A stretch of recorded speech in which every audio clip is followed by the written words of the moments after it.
ஒரு நல்ல படத்தில் ஆக்டிங் எந்த அளவுக்கு முக்கியமோ அதே அளவுக்கு அந்த கேரக்டரோட குரலும் ரொம்ப முக்கியம். அட இந்த மாஸ் கேரக்டருக்கு பேசினது இவங்களான்னு நம்ம ஆச்சரியப்படுற அளவுக்கு தன் குரலாலேயே மேஜிக் பண்ணின 10 டப்பிங் ஆர்டிஸ்ட் பற்றி தான் இந்த வீடியோவில் பார்க்க போகிறோம். வாங்க வீடியோக்குள்ளே போகலாம். லிஸ்ட்டில் நம்ம ஃபஸ்ட்டாக பார்க்க போகிறது துர்கா சுந்தர்ராஜன். 1983 ரிலீஸ் ஆகி தமிழ் சினிமாவில் வெற்றி பெற்ற ஒரு ஐகானிக் காமெடி ட்ராமா தான் முந்தானே முடிச்சு. இதில் பரிமளம் கேரக்டரில் நம்ம ஊர்வசி தான் நடிச்சிருப்பாங்க. இவங்களுக்கு தமிழில் துர்கா தான் டப் பண்ணியிருப்பாங்க.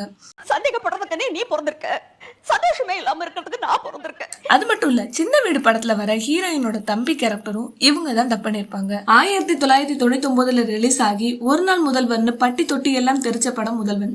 இந்த படத்துல கிராமத்தை சுட்டி பொண்ணா வர மனிஷாவுக்கு இவங்க தான் குரல் கொடுத்திருப்பாங்க. இந்த மாதிரி 90களில் வந்த நடிகைகள் கனகா, நதியா, அம்பிகா, ராதா, அமலான்னு 5000க்கும் மேற்பட்ட குரல் கொடுத்து மாஸ் பண்ணியிருப்பாங்க. லிஸ்ட்ல நம்ம செகண்டா பார்க்க போறது சரிதா. இவங்க திரையில நடிச்சதை விட மற்ற முன்னணி நடிகைகளுக்கு குரல் கொடுத்தது தான் அதிகம். மன்னன் படத்துல வர ஈகோ குவீன் சாந்தி தேவி கேரக்டருக்கு சரிதா தான் குரல் கொடுத்திருப்பாங்க. ரஜினி சாருக்கு ஈக்குவலா ஒரு லேடி வில்லனா கெத்து காட்டணும்னா அதுக்கு விஜயசாந்தியோட நடிப்பும் சரிதாவோட குரலும் ஒரு மிகப்பெரிய காரணம். ரஜினி முன்னாடி கெத்தா பேசுறதா இருக்கட்டும், தொழிலாளர்களை மதிக்காம பேசுறதா இருக்கட்டும், அவங்க குரல்ல இருக்கிற அந்த கம்பீரமும் ஈகோவும் சீனுக்கு செம்ம வெயிட் கொடுத்திருக்கும். அழகான பொண்ணை பார்க்க வேண்டியது, இடிக்க வேண்டியது, அப்புறம் சமாளிக்க வேண்டியது. M Kumaran son of Mahalakshmi அம்மாவுக்கும் மகனுக்கும் உள்ள ரிலேஷன்ஷிப்பை அழகாக காட்டின படம். அந்த படத்தில் நதியா கேரக்டருக்கு சரிதா தான் டப் பண்ணியிருப்பாங்க. பிரகாஷ்ராஜ் முன்னாடி கெத்தா நிற்கும் போதும் சரி, பையன்கிட்ட உரிமையை பாசமாக பேசும்போதும் சரி, அந்த மெச்சூரிட்டியான குரல் தான் அவங்க கேரக்டருக்கே உயிர் கொடுத்துச்சு. இந்த மாதிரி பாட்ஷா நக்மாவுக்கும் எஜமான் மீனாவுக்கும்னு சொல்லி 200 மூவிஸ்க்கு மேலே டப் பண்ணியிருக்காங்க. ஐயோ, புருஷ பேரை சொல்லி கூப்பிடக்கூடாதுன்னு பாட்டி சொல்லியிருக்கேன். லிஸ்ட்ல நம்ம மூணாவதா பார்க்க போறது ராஜேந்திரன். தமிழ் சினிமாவில் எத்தனையோ வில்லன்களை நம்ம பார்த்துருப்போம். செம்ம ஃபேமஸான ஒரு ஐகானிக் வில்லன் கேரக்டர்னா அது சாமி படத்தோட பெருமாள் பிச்சை தான். கோட்டா சீனிவாச ராவ் அவருக்கு தமிழ் தெரியாது. ஆனா அவரோட உதட்ட அசைவுகளுக்கு அப்படியே திருநெல்வேலி வட்டார வழக்க கொண்டு வந்து மைக் முன்னாடி மிரட்டி இருப்பாரு நம்ம டப்பிங் ஆர்டிஸ்ட் ராஜேந்திரன்.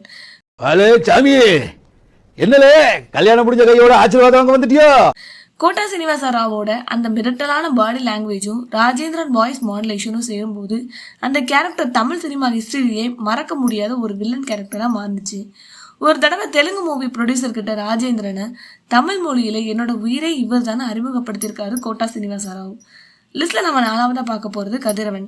இந்திய சினிமாவையே மிரள வச்ச பிரம்மாண்ட திரைப்படம் தான் எந்திரன். படத்துல சயின்டிஸ்ட் வசீகரன் ஒரு பக்கம்னா அவருக்கு ஈக்குவலா வில்லத்தனத்துல மிரட்டின கேரக்டர் தான் பாலிவுட் நடிகர் ப்ரொஃபசர் போரா. வட இந்திய நடிகரான ப்ரொஃபசர் போராவுக்கு தமிழ் உச்சரிப்பு கொஞ்சம் கூட பிசங்காம அந்த மெச்சூரிட்டியான வில்லன் குரலை கொடுத்து அந்த கேரக்டருக்கு உயிரூட்டியவர் தான் கதிரவன். டிஸ்மேண்டில் பண்ணி எடை போட்டு பெரிச்சம்பழம் வாங்கி சாப்பிட்டேன். இதயத்துக்கு ரொம்ப நல்லது. You need it.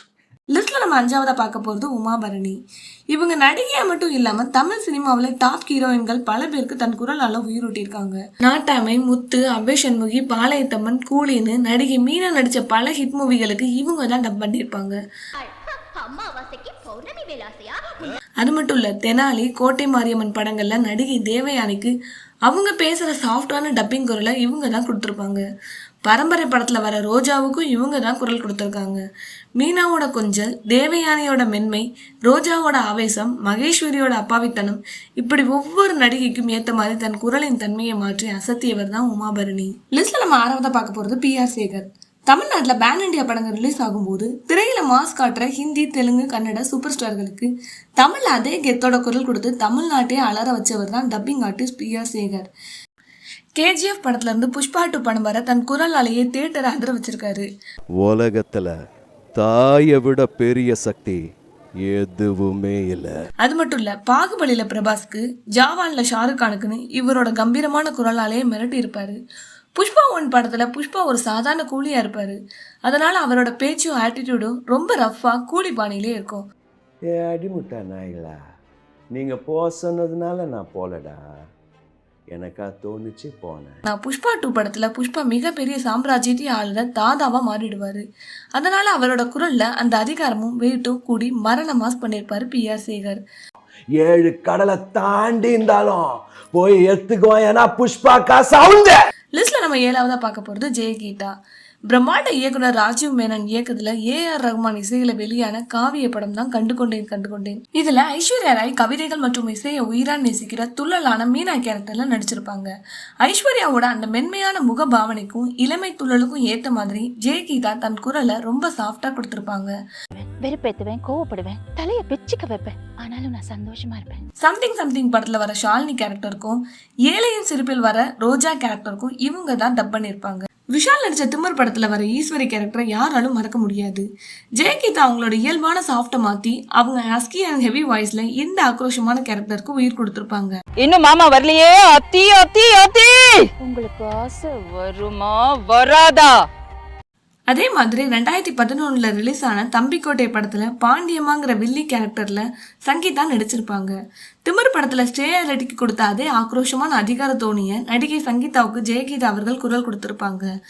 Sangeetha Shreya Reddy அந்த மிரட்டலான முகபாவனைக்கு ஜெயகீதா அவங்களோட பேஸ் வாய்ஸ் தான் கச்சிதமா பொருந்தி அந்த கேரக்டரை ரொம்ப பவர்ஃபுல்லா காட்டுச்சு. பாண்டியம்மா ஒரே ஆளு ஒட்டுமொத்த காலேஜையும் சேர்த்து கொளுத்தி தள்ளிடுவேன். லிஸ்ட்ல நம்ம 8வது பார்க்க போறது அனுராதா. 80 மற்றும் 90 தமிழ் சினிமாவில் நம்ம பார்த்து ரசித்த டாப் ஹீரோயின்களோட அழகுக்கும் நடிப்புக்கும் பின்னாடி இருந்து அவங்களுக்கு உயிரூட்டிய ஒரு தங்க குரல்னு இவங்கள சொல்லலாம். சின்ன தம்பி படத்துல பிரபுக்கு ஜோடியா நடிச்ச குஷ்புவுக்கு பேசினது இவங்க தான். நந்தினி கேரக்டரோட அப்பாவித்தனமான கொஞ்சல் நிறைந்த மென்மையான குரல் தான் நடிகை குஷ்புவுக்கு தமிழ் சினிமாவில் ஒரு மிகப்பெரிய அடையாளத்தையே வாங்கிட்டு இருந்துச்சு. வீடு படத்துல இருந்து எங்க வீட்டு பிள்ளை வரைக்கும் அர்ச்சனாவுக்கு அனுராதா தான் குரல் கொடுத்துட்டு வராங்க. எங்களுக்கு வீடு ரொம்ப பிடிச்சிருக்கு, கொஞ்சம் குறைச்சிங்கன்னா சௌகரியமா இருக்கும். அது மட்டும் இல்ல, தாலாட்டு கேக்குதம்மா படத்துல வர கனகாவுக்கும் சில்க் சுமிதாவுக்கும் ஒரே நேரத்துல 2 வித்தியாசமான குரல் பேசி மாஸ் பண்ணிருப்பாங்க. எனக்கு மருந்து வேணாம். என்ன வியாதிமா, காய்ச்சலா? 24 மணி நேரத்துல படப்பிடிப்பை முடிச்சு கின்னஸ் சாதனை படைச்ச படம் தான் சுயம்பரம்.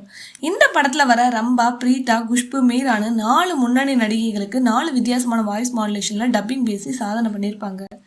லிஸ்ட்ல 9வதா பார்க்க போறது நம்ம பாடும் இல்ல SPB தான். பாடகர் SPBன்னு சொன்னாலே நமக்கு அவரோட தேன் போன்ற குரலும் ஆயிரக்கணக்கான பாடல்களும் தான் ஞாபகத்துக்கு வரும்.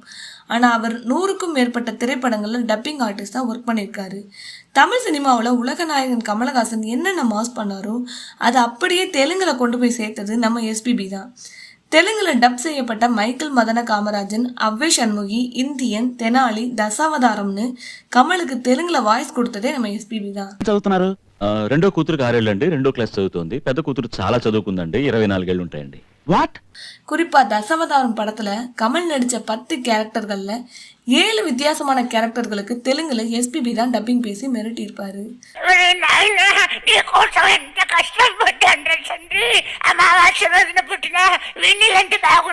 லிஸ்ட்ல நம்ம 10வதா பார்க்க போறது சவிதா.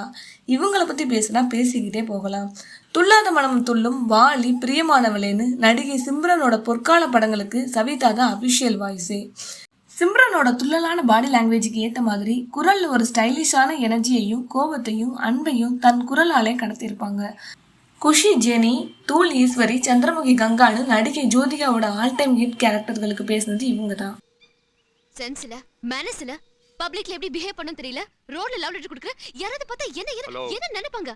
ஜோதிகா கண்ணாலையும் முகத்தாலையும் எக்ஸ்பிரஷன்ஸ் அள்ளி வீசுறப்போ அதுக்கு ஈடு கொடுக்குற விதமா குரல்ல ஏற்ற இறக்கங்களை ரொம்ப துள்ளலா கொடுத்து அசத்தி இருப்பாங்க. பிதாமகன், தில், தீனா, நந்தானு நடிகை லைலாவோட சுட்டித்தனமான கேரக்டர்களுக்கு சவிதா பேசின டப்பிங் வேற லெவல். பாகம் பிரியா நல்லா குட்டுக்க பாப்பா. 10 100 ரூபா வச்சிருக்கேன். லைலாவுக்கு பேசும்போது தன் குரலை முற்றிலும் மாற்றி ஒரு குழந்தைத்தனமான கியூட்டான வாய்ஸ் கொடுத்து தமிழ் ரசிகர்களை கட்டி போட்டிருப்பாங்க. தமிழ் சினிமா வரலாற்றிலே ஹாசினி அளவுக்கு ஒரு பப்ளியான சுட்டித்தனமான அப்நார்மல் கியூட்னஸ் நிறைந்த கேரக்டர் வேறு எதுவுமே இல்லைன்னு சொல்லலாம். சவிதா கொடுத்த வாய்ஸ் ஜெனலியாவோட முகபாவனைக்கு 200% உயிர் கொடுத்து ஹாசினிய 2K கிட்ஸ் வரைக்கும் எவர்கிரீன் கேரக்டரா மாத்துச்சு. பேர் பேசணும்னு அந்த படத்துல கேட்கிற சீன்ஸ் வந்து உன் பேர் என்ன, என் பேர் என்ன கேட்கலையே, என் பேர் சொல்லட்டுமா, ஹாசினி. 90 ஹீரோயின்களுக்கு மட்டும் இல்லாம தலைமுறை மாறினாலும் இன்றைய 2K கிட்ஸ் ரசிக்கும்படி லவ் டுடே படத்துல இவானாவுக்கு ரொம்ப கேஷுவலான மாடர்ன் தலைமுறை பெண்ணோட குரலை மாத்தி பேசி அசத்திருப்பாங்க. ஷர்ட்டை இன் பண்ணிக்கோ, அயன் பண்ணிக்கோ, முடிஞ்ச 2 தடவை பல் தேய்ச்சிக்கோ, அவ்வளவுதான்டா, நீ தாண்டா மாப்பிள்ளை, யாராலையும் தடுக்க முடியாதுடா. இப்படி திரைக்கு பின்னாடி இருந்து தன் குரலாலேயே பல தலைமுறை கதாபாத்திரங்களுக்கும் முன்னணி நடிகர்களுக்கும் உயிரூட்டி நம்மளை மகிழ்விச்ச இந்த டப்பிங் ஆர்டிஸ்ட் பத்தி நீங்க என்ன நினைக்கிறீங்கன்னு மறக்காம கமெண்ட்ல சொல்லுங்க.